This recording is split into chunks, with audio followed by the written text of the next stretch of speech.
નમસ્કાર, day special કાર્યક્રમમાં આપની સાથે હું છું શિવાની। આજે ડે સ્પેશિયલમાં વાત કરવી છે વર્લ્ડ સ્પોર્ટ્સ જર્નાલિસ્ટ ડે। જર્નાલિસ્ટની વાત કરવામાં આવે તો સ્પોર્ટ્સ જર્નાલિસ્ટ એક એવું જર્નાલિસ્ટ છે કે જ્યાં આગળ રમતગમત જે છે રમતગમતને આપણે ટીવી સ્ક્રીન પર તો જોતા હોઈએ છીએ, પરંતુ તે રમતગમત એટલે કે તે ગ્રાઉન્ડ ઉપર શું કહાની રચાતી હોય છે તેને પ્રસ્તુત કરવાનું, તેને કલમોમાં કઈ રીતે કલમ થકી લોકોને સ્ટોરી સુધી માધ્યમ થકી લોકો સુધી પહોંચાડવાનું કામ સ્પોર્ટ્સ જર્નાલિસ્ટ કરતા હોય છે। અને તેવામાં જ मैदानी दरेक क्षणने इतिहास जो कोई बनावतुं होय तो ते छे स्पोर्ट्स जर्नालिस्ट। पहलानी समयना जे रिपोर्टिंग करातुं हतुं जे स्पोर्ट्स जर्नालिस्ट हतुं ने अत्यारना समयमां पण जे तफावत जोवा मळ्यो छे, शुं तफावत जोवा मळ्यो छे अने शुं फरक जोवा मळ्यो छे तेना विषे वात करीशुं। अने स्पोर्ट्स जर्नालिस्टमां आपणे वात करी रह्या छीए तो तेमां खास करीने रमतनो रोमांच, सत्यनो साथ त्यारे केवी मजा आवती होय छे। स्पोर्ट्स जे जर्नालिस्ट करता होय छे तेमनो अनुभव जाणीशुं अने तेमना अनुभव थकी गुजरातमां स्पोर्ट्स जर्नालिस्टनुं शुं एवुं भविष्य रहेलुं छे।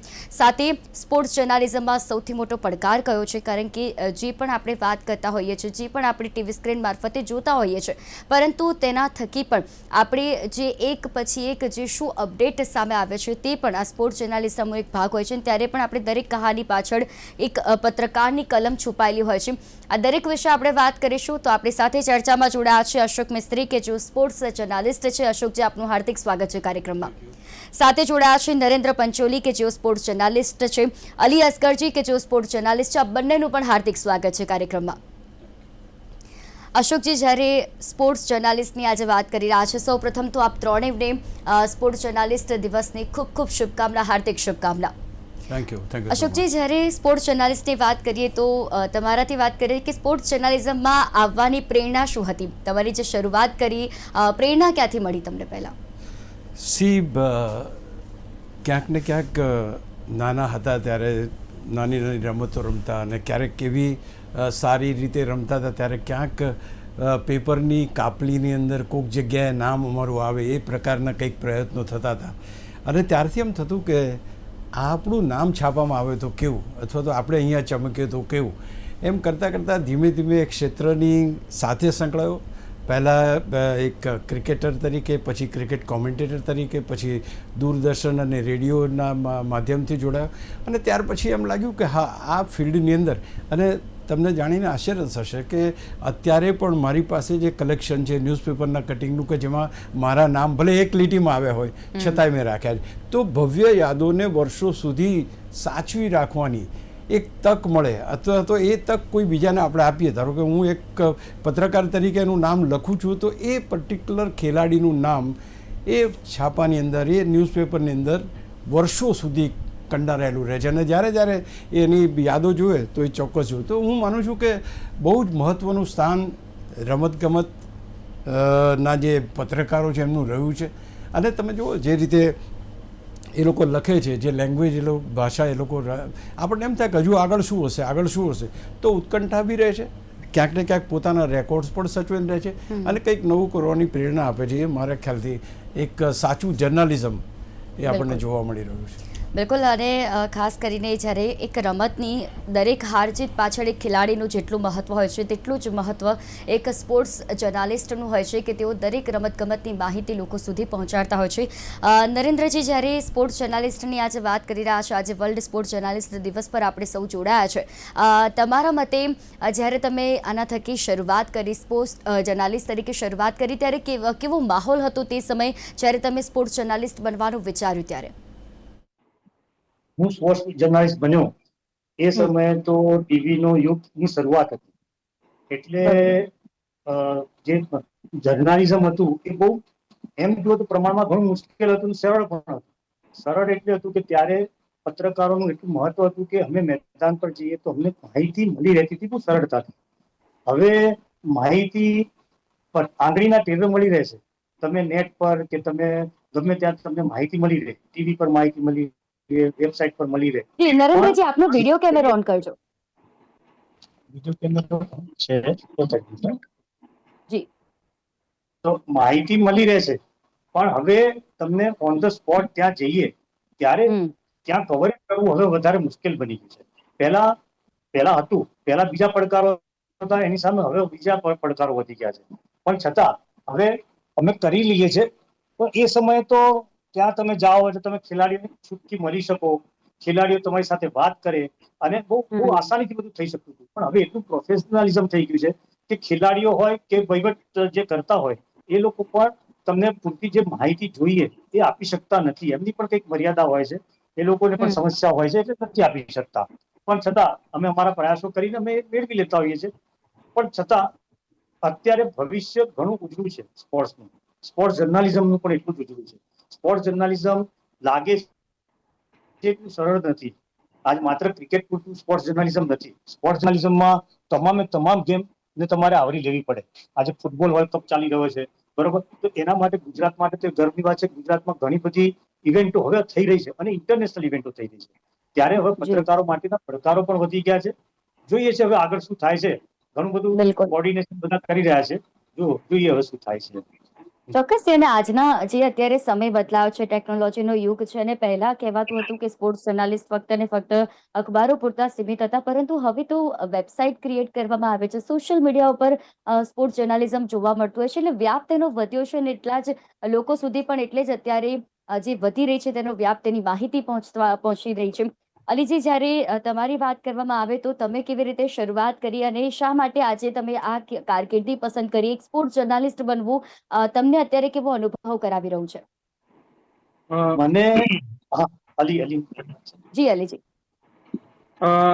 સૌ પ્રથમ મેં જે સ્પોર્ટ્સ જર્નાલિઝમ ચાલુ કર્યું તો ત્યારે એક જસ્ટ એક નવી જવાબદારી સોંપવા તરીકે હું જોડાયો હતો.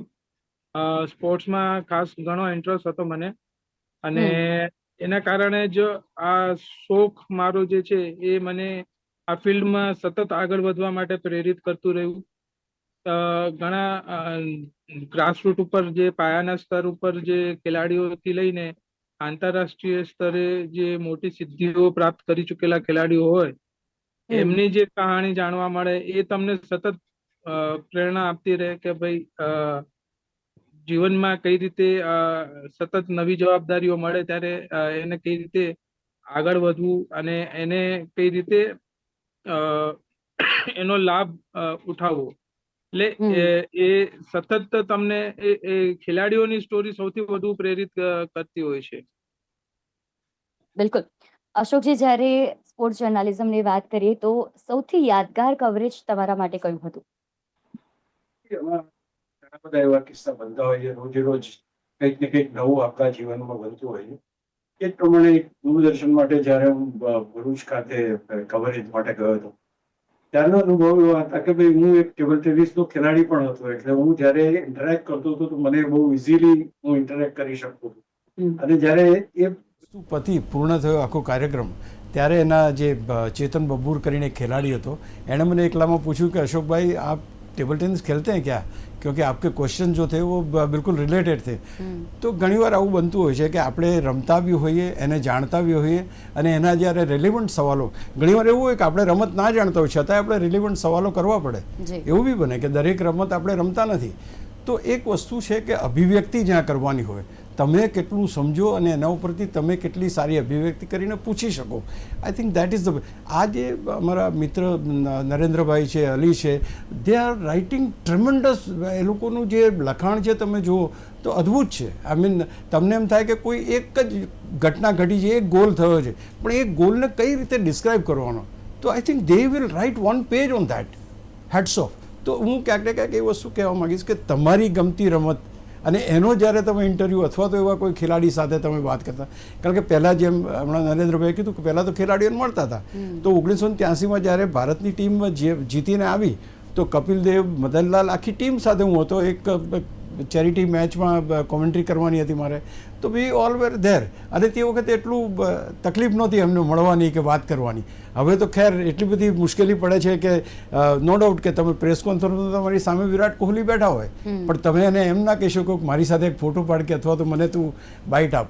તો દેટ ઇઝ નોટ પોસિબલ. તો ક્યાંક જે કંઈ વસ્તુઓ છે અત્યારે ડિફાઇન થઈ ગઈ છે અને ડિફાઇન થયેલી વસ્તુઓ તમારે એ જ પ્રમાણે જવું પડે. મલ્ટીમીડિયાનો જમાનો છે, ડિજિટલ યુગ છે, થિંગ્સ આર એવરીથિંગ. પોતપોતાની કંપનીઓ જ ખોલી લીધી છે અને પોતાની કંપનીઓ, ધારો કે સ્પોર્ટ્સ સ્ટાર હોય કે મીન્સ કે કોઈ બી ચેનલ્સ હોય, એ ચેનલ પર પોતાની ચેનલ અને પોતાને, so that you cannot interact with the players. એટલે અત્યારે જે પ્રમાણે જેને કહેવાય કે એક બેકફૂટ ઉપર છે થોડા, પણ તે છતાંય જે અભિવ્યક્તિ કરવાની છે, જે કોઈ અવેલેબલ ડેટા સાથે સારી પ્રસ્તુતિ જે કરવાની છે, એ પત્રકાર આજની તારીખમાં જ એટલી નિષ્ઠાથી કરે છે. જી બિલકુલ. અને તમારા જેવા જ્યારે અનુભવી સ્પોર્ટ જર્નાલિસ્ટ જ્યારે આવી ફિલ્ડમાં હોય અને સ્પોર્ટ જર્નાલિઝમને આગળ વધારતા હોય તો જે યુવા પેઢી છે તેમને પણ ઘણું પ્રોત્સાહન મળતું હોય છે. નરેન્દ્રજી, તમારો કોઈ એવો ખાસ અનુભવ કોઈ ખેલાડીઓ સાથે યાદગાર તમારી મુલાકાત થઈ હોય અને તે સમયે તમે કેવો અનુભવ કર્યો? મુલાકાતો ઘણા ખેલાડીઓ સાથે થતી રહે છે અને પેલા તો બહુ થતી હતી, હવે બહુ મર્યાદિત થઈ ગઈ. હવે તો ખાલી પ્રેસ કોન્ફરન્સો પૂરતી મર્યાદિત થઈ ગઈ. પણ જ્યારે જે ખેલાડીઓને અમે મળતા, માન લો કે એક સમયે એક ગુજરાતનો બહુ નામી ખેલાડી એક વર્લ્ડ ચેમ્પિયનશિપ માટે કેપ્ટન બન્યો અને અહીંયા જ્યારે એને લાવવામાં આવ્યો, ત્યારે એને પોતાને કશું, એ સમય નાનો હતો અને એને કશું બોલવામાં પણ બહુ તકલીફ પડતી હતી. પણ છતાં પણ અમે એને ઇન્ટરવ્યુ કરીને એને એવી રીતે અમે વ્યક્ત કર્યો કે ભાઈ હા ખરેખર એ બોલ્યો છે અને એ સારું જાણે છે ક્રિકેટનો. અને પછી તો આગળ જતા તો બહુ મોટો ક્રિકેટર બન્યો અને હજુ પણ એ ઘણી સારી જગ્યાએ છે. પણ આ બધી ચેલેન્જો, બીજું અત્યારે હવે શું થઈ ગયું છે કે હવે આપણે કહીએ છીએ સોશિયલ મીડિયા છે કે વેબસાઇટો છે, બધું જ છે, પણ એનું સત્યતા શું, એની સચ્ચાઈ શું? આજે એક પણ કોઈ બી સૌથી મોટી જો અત્યારે જે ચેલેન્જ ચાલતી હોય તો ફેક્ટ, જે સચ્ચાઈ છે એ તપાસવી બહુ જરૂરી હોય છે. કોઈ પણ ફેક ન્યૂઝ કોઈ પણ ચલાવી દે, બરાબર, હવે એની સત્યતા કઈ રીતે તપાસવી? તો હવે મુસીબત ક્યાં થાય છે, જે ખરેખર પત્રકારો છે એને તકલીફ ક્યાં થાય છે કે માની લો કે હવે એક કોઈ પણ ફેક ન્યૂઝ આવ્યા, તો એની સત્યતા તપાસવી હોય તો એનો અધિકારી કે એનો જે બી સંબંધિત વ્યક્તિ હોય કે હોદ્દેદાર હોય, એ સાચું બોલવો તો જોઈએ ને, એ વાત તો કરવો જોઈએ. એ વાત નથી કરતા, ત્યાં આખી પછી વાત ચેરાઈ જતી હોય છે. એ બધા પડકારો છે, પણ છતાં પણ જેમ કે અશોકભાઈ, તો જેમ કે ટીવી છે તો ટીવી માટે સૌથી મોટો પડકાર છે કે જો સ્થળ પર ના જાય તો એ જર્નાલિઝમ ના કરી શકે. સ્થળ પર ગયા વગર તો તમે ટીવી નું જર્નાલિઝમ કઈ રીતે કરી શકો? સ્ટુડિયોમાં બેઠા બેઠા તો કોઈ કવરેજ થાય નહીં. તો એ સૌથી મોટો પડકાર છે ને, એમાં કેટલી બધી તકલીફો પડે છે. એ તો ત્યાં જાય ને એને ખબર પડે કે તમને અંદર પ્રવેશવા ના દે, પ્રવેશવા દે તો તમારે આ વસ્તુ નહીં લઈ જવાની, તે નહીં કરવાની, અહીંયાથી કવરેજ કરવાનું, આટલા જ એરિયામાં જવાનું, એટલા બધા રિસ્ટ્રિક્શન થઈ જાય છે કે એને, અને પછી એટલે એ લોકો માર્કેટિંગ જ, એ લોકો કદાચ એવી રીતે સાચા હશે કે ભાઈ તમે એ લોકો જે આપે એ એનો જ ઉપયોગ તમે કરો, એ લોકો તમને જે માહિતી કે માન લો કે જે વિડીયો આપે એનો જ ઉપયોગ કરો, પણ એ હકીકતમાં તો જો જર્નાલિસ્ટમાં તો સત્ય નથી. જો જર્નાલિઝમ હોય તો કવરેજ કરતા હોય, એ લોકો એમનું માર્કેટિંગ કરતા હોય તો એ લોકો એમની રીતે બધા વિડીયો બનાવીને આપે કે બધું ડિટેલ આપે. પણ જ્યારે તમે જર્નાલિસ્ટ તરીકે કામ કરતા હો તો તમારે સ્થળ પર જવું પડે. આજે કેટલી તકલીફ પડે છે, ત્યાં જે જર્નાલિસ્ટો જાય છે ને એ તમને કેમ ત્યારે ખબર પડે કે ત્યાં જાય એટલે પેલો એમ કે ના ભાઈ ખેલાડી વાત નહીં કરે, ખેલાડીએ ફલાણાની પરમિશન લેવી પડશે. ખેલાડી તો છોડો, અધિકારીઓ પણ વાત ના કરે, અધિકારીઓની સ્પોટ બોય પણ વાત ના કરે, ત્યાં જે બોલ બોય હોય ને એ પણ તમારી સાથે વાત ના કરી શકે બિચારા. એટલે આવી ખરાબ સ્થિતિ ચાલે, પણ છતાં ઘણું બધું પ્રોફેશનલિઝમ, ઘણું પ્રોત્સાહન મળી રહ્યું છે રમતને, એ બહુ સારી વસ્તુ છે. અને એમાં જર્નાલિઝમની ભૂમિકા રહેશે જ, રહી છે ને રહેશે જ, હજુ પણ ઘણી સારી રહેશે એવી મને આશા છે હજુ પણ. બિલકુલ નરેન, જે પ્રકારે તમે વાત કરી, ખૂબ જ સાચી વાત કરી કે જે અત્યારે રમતગમતનું મહત્વ વધી રહ્યું છે તેમાં જો સૌથી મહત્વપૂર્ણ ભૂમિકા જો કોઈ ભજવતું હોય તો તે છે સ્પોર્ટ્સ જર્નાલિસ્ટ. અને એટલા જ માટે અત્યારે દરેક લોકો સુધી તે માહિતી પહોંચે છે. કોઈ પણ જો મેદાનમાં કોઈ પણ પ્રકારનો એવો માહોલ જોવા મળતો હોય છે, ખેલાડીઓ કેવી રીતે રમી રહ્યા છે, ખેલાડીઓ પ્રત્યે તેમનું શું માનવું છે, તો તે દરેક ખબર જો લોકો સુધી પહોંચતી હોય તો તે સ્પોર્ટ્સ જર્નાલિસ્ટ મારફતે પહોંચતી હોય છે. અને જે ડિજિટલ યુગની આપણે વાત કરી રહ્યા છે કે વિવિધ અત્યારે તો વેબસાઇટ, સોશિયલ મીડિયા કે તેના થકી સ્પોર્ટ્સ જર્નાલિસ્ટ લોકો કરી રહ્યા છે. સ્પોર્ટ્સ જર્નાલિઝમમાં અત્યારે એટલા બધા સ્કોપ પણ વધી ગયા છે, પરંતુ ખાસ ડિજિટલ યુગમાં સ્પોર્ટ્સ જર્નાલિઝમ કેટલું બદલાયું છે અત્યારે? જેમ આપણે વાત કરીએ કે ડિજિટલ યુગ આવ્યો છે તો આપણી પાસે એક માહિતીનો ખજાનો ઘણીવાર ડેટા જે છે, જે અગાઉના સમયમાં ડેટા તમારે રાખવું એના માટે ચોપડીઓ અને થપ્પાઓ જે અલગ અલગ રાખવા પડતા હતા. આજે તમને વેબસાઇટ ઉપર ઓનલાઈન મળી રહે છે, એક વ્યવસ્થિત રીતે મળી રહે છે. તો જી. એ ડેટાનો તમે તમારી સ્ટોરી માટે કઈ રીતે ઉપયોગ કરો છો, એ ડેટા જો તમે કોઈ ખેલાડીનો ઇન્ટરવ્યુ કરી રહ્યા હો તો એ ડેટાનો આધાર ઉપર તમે એને કઈ પ્રકારે સવાલ કરી રહ્યા છો. કોઈ ખેલાડી જે છે જેને કોઈ વસ્તુમાં સમસ્યા થઈ રહી છે કે એના પરફોર્મન્સમાં, જેમ વ્હાઇટ બોલ ક્રિકેટમાં છે કે રેડ બોલ ક્રિકેટમાં એનું પરફોર્મન્સ અલગ અલગ છે, એની માટે આપણી પાસે ડેટા ઉપલબ્ધ છે. તો આપણે એને એ રિલેટેડ સવાલ ત્યારે જ કરી શકીએ છીએ કે આપણી પાસે ડેટા જે છે એ એકદમ ઇઝીલી અવેલેબલ છે કે ભાઈ એણે આટલી મેચમાં આટલું આવી રીતે પરફોર્મ કર્યું, આ લાઈન લેન્થથી એણે બોલિંગ કરી છે કે એના આધાર ઉપર આપણે એને એ સવાલ કરી શકીએ છીએ. તો એને પણ જે ખેલાડી હોય એને પણ લાગે કે ના, આ જે રિપોર્ટર છે, જે પત્રકાર આવ્યો છે, એની પાસે પ્રોપર ડેટા છે, એ ડેટાના આધાર ઉપર એ સવાલ કરી રહ્યો છે. અને એને પણ ઘણીવાર ખેલાડીઓ આ સવાલ થાય, બે ચાર પત્રકાર એને સવાલ કરે એના અમુક પરફોર્મન્સ માટે, તો એ જી. પણ પોતાની રમત ઉપર એ રીતે ફોકસ આગળ જતા એ સુધારે કે ભાઈ હા, ખરેખર આની નોંધ લેવાય છે. તો એ આધાર ઉપર એ પોતાના પ્રદર્શનમાં પણ સુધાર કરે છે. બિલકુલ.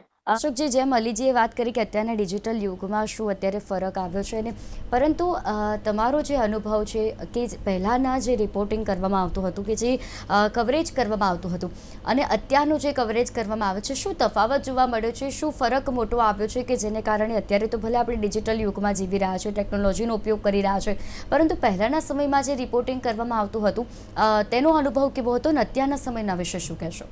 તમે વિચાર કરો કે અત્યારે તો અમે લોકો જ્યારે મેચ જોવા જઈએ છીએ તો એર કન્ડિશન પ્રેસ બોક્સમાં બેસીએ છીએ, પણ મારા મિત્ર નરેન્દ્રભાઈ અથવા તો અમે લોકો પહેલાં જ્યારે જતા હતા ઓપન, કોઈ જગ્યાએ કોઈ જગ્યાએ શેડ પણ ના હોય, પરસેવોથી રેબઝેબ તમે થયા હોય ને એ વખતે તમારે એવી ગરમીમાં મેદાન ઉપર ઘણીવાર રિપોર્ટિંગ કરવું પડ્યું હોય તો મેચ કવર કરવી પડતી હતી. અને એ વખતે મેચ કવર, ધારો કે હું કોમેન્ટ્રીના ફિલ્ડમાં હતો તો મારે I have to be updated અને ત્યાં બેસવું જ પડે.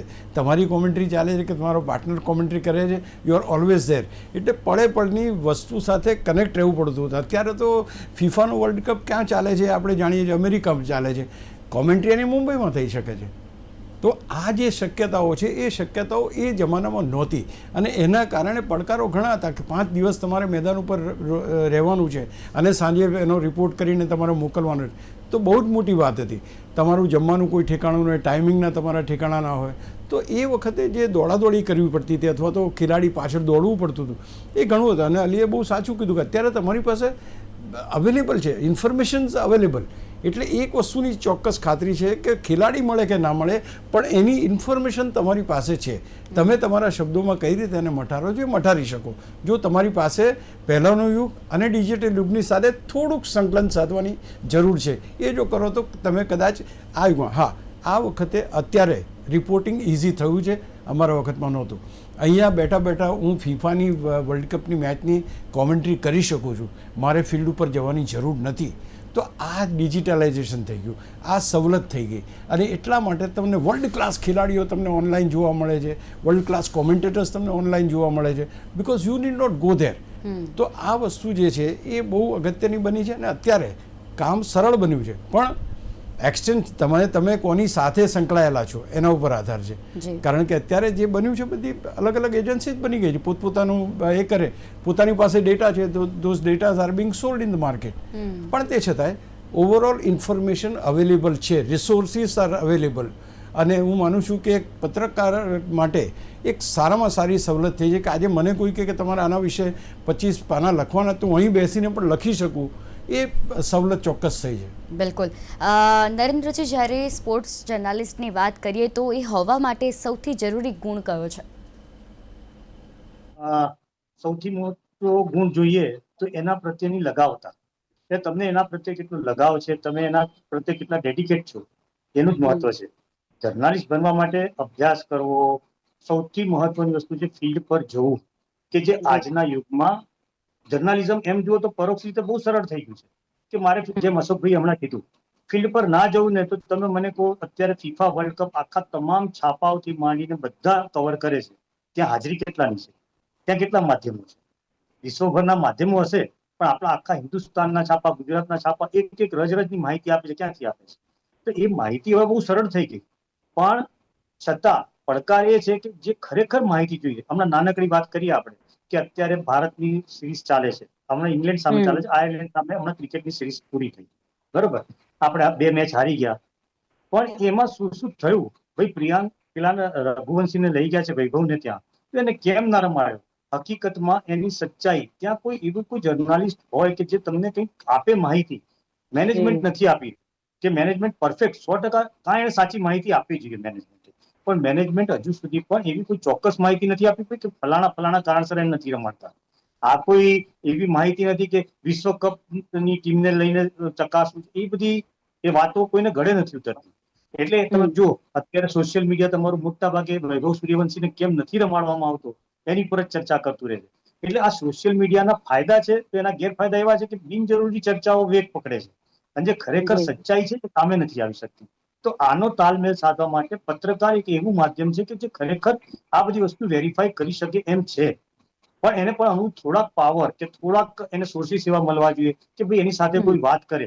ભાઈ ત્યાં આજે બીસીસીઆઈ નો કોઈ અધિકારી હોય કે જે માહિતી આપી શકે, પ્રોપર માહિતી આપી શકે કે ભાઈ એ ઇન્જર્ડ છે કે એને અમે અત્યારે યોગ્ય સમયે તક આપીશું, એવું કંઈક તો બોલે ને. પણ અત્યારે એવી કોઈ માહિતી નથી આવતું. એ આ એક ડ્રોબેક છે. બાકી જર્નલિઝમ એમ પરોક્ષ રીતે પહેલા કરતા ઘણું સરળ થઈ ગયું છે કે હવે જો માની લો કે તમે સ્થળ પર ના પણ જાઓ ને, દરેક જગ્યાએ શક્ય નથી હોતું. તો એક જ દિવસે હમણાં જ તમે જોયું છે વચમાં 3 મિનિટો હતી ઇન્ડિયાની, બરોબર? તો 3 જગ્યાએ તો જર્નલિસ્ટ જવાનું નથી. એ તમને આ વેબસાઇટો કે યુટ્યુબ ચેનલો ને એનાથી તમને ઘણું સારું રહેશે ને એ શક્ય બને છે. એટલે એ રીતે બહુ મદદરૂપ છે આ બધું. ચોક્કસથી. અલીજી, જ્યારે આપણે અત્યારે લાઈવ કવરેજની વાત કરીએ તો લાઈવ કવરેજ દરમિયાન સૌથી યાદગાર ક્ષણ તમારા માટે? અમે જ્યારે પણ જે સ્થળ ઉપર હાજર હોઈએ છીએ, તો જ્યારે આપણે વર્લ્ડ કપ જીત્યા, એ ખરેખર સૌથી શ્રેષ્ઠ ક્ષણ તો આપણા માટે એ જ હતી. કેમ કે અને જ્યારે પણ આપણે આપણી ટીમને જે છે સારું કરતા જોઈએ, અને એ નજરે સમક્ષ જે લાખોની સંખ્યામાં જે ફેન્સ સ્ટેડિયમમાં હાજર હોય છે, 1 લાખની સ્ટેડિયમ જે હોય છે, એ પબ્લિક દરમિયાન તમે પણ એ ઐતિહાસિક ક્ષણના સાક્ષી બનો છો, તો એ ખરેખર સૌથી યાદગાર રહે છે. આવી જ રીતે ક્રિકેટ સિવાયની રમતોમાં પણ જ્યારે તમે સ્ટેડિયમમાં હાજર હો અને કોઈ મોટો અપસેટ સર્જાય છે, તો એ પણ ખરેખર જોવા લાયક રહે છે. બિલકુલ અલીજી, અને એટલા જ માટે કહેવાય છે કે જે લાઈવ ઐતિહાસિક તમે જે ત્યાં આગળ માણો છો અને જે ખેલાડીઓનો જે અનુભવ, તેમને જે અનુભવ થાય છે તેવો જ અનુભવ એક સ્પોર્ટ્સ જર્નાલિસ્ટ કરતો હોય છે. અશોકજી, સમયનો અભાવ છે, પરંતુ આજે સ્પોર્ટ્સ જર્નાલિસ્ટ ડે છે. શું સંદેશો એક મહત્વપૂર્ણ યુવા પેઢીને અને જે સ્પોર્ટ્સ જર્નાલિસ્ટ બનવા માંગે છે, જે આ જર્નાલિઝમ ફિલ્ડમાં જવા માંગે છે, તેમના માટે? It's a terrific field. It's absolutely open like a sky. You have to select where you want to go.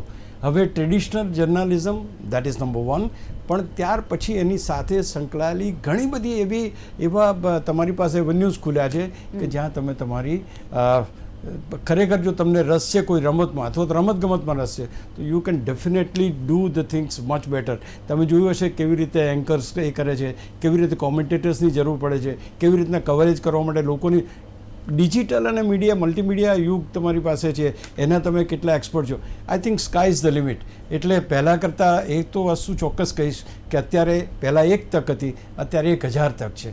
અને એટલા માટે yes you can do it, A confidence તમારામાં હોવો જોઈએ. આજે નરેન્દ્રભાઈ પંચોલીને તમે કોઈ પણ રમતની કોઈ પણ વસ્તુ પૂછો તો એમને યાદ હશે, અલીભાઈને કોઈને પૂછશો તમને યાદ હશે, પણ નાવ થિંગ્સ આર ડિફરન્ટ. અત્યારે તમારી પાસે અવેલેબલ છે બધો ડેટા. હવે એ ડેટામાંથી તમે કેટલું સારી રીતે પ્રેઝન્ટેશન કરી શકો છો, I think that is your luck. Okay, બિલકુલ અશોકજી, અને જે પ્રકારે તમે સંદેશો જે આજની યુવા પેઢી માટે આપ્યો છે, જે આ સ્પોર્ટ્સ જર્નાલિસ્ટ બનવા માંગે છે, આ ફિલ્ડમાં જવા માંગે છે, તેમના માટે નરેન્દ્રજી, અલીજી, આપ ત્રણેય અમારી સાથે જોડાયા તે બદલ આપ ત્રણેયનો ખૂબ ખૂબ આભાર. Thank you so much. તો જે રીતે આજે વર્લ્ડ સ્પોર્ટ્સ જર્નાલિસ્ટ ડેની આપણે વાત કરી, જેમાં એક મહત્વપૂર્ણ એક વાત એ પણ જોવા મળી કે જે રુચિ હોય છે, જે વ્યક્તિને જે વસ્તુનો રુચિ સૌથી વધારે હશે તે જ તેમાં નિપુણતાપૂર્વક આગળ વધી શકે. સ્પોર્ટ્સ જર્નાલિસ્ટ એક એવો બની શકે, એ જ વ્યક્તિ બની શકે કે જેને રમતગમતમાં ફક્ત ઇન્ટરેસ્ટ નથી હોતો, તેનો રસ નથી હોતો, પરંતુ તેમાં કઈ રીતે તે સ્પોર્ટ્સ જર્નાલિસ્ટ તરીકે આગળ વધી શકે છે, કઈ રીતે રમતગમતને લોકો સુધી પહોંચાડી શકે છે, અને કહેવાય છે કે સતત નવી જવાબદારીમાં કેવી રીતે આગળ વધવું તે એક સ્પોર્ટ્સ જર્નાલિસ્ટની ઓળખ હોય છે. માટે જો યુવા પેઢીને પણ આ ક્ષેત્રમાં આગળ વધવું છે તો તેમનામાં તે ગુણ હોવા જરૂરી છે, સત્યતા પણ હોવી ખૂબ જરૂરી છે કે તેમનામાં જે અત્યારે સમાચારોની વાત કરીએ કે પછી રમતનો રોમાંચ છે, સત્યનો સાચ છે, કેવી રીતે પકડીને રાખવો અને કેવી રીતે લોકોને રમતગમત સાથે જોડવા તે એક પત્રકારની મોટી ભૂમિકા રહેલી હોય છે. ડે સ્પેશિયલના કાર્યક્રમમાં હાલ બસ આટલું જ. ફરી મળીશું નવા વિષયની સાથે. ત્યાં સુધી આપ મને રજા આપશો. નમસ્કાર.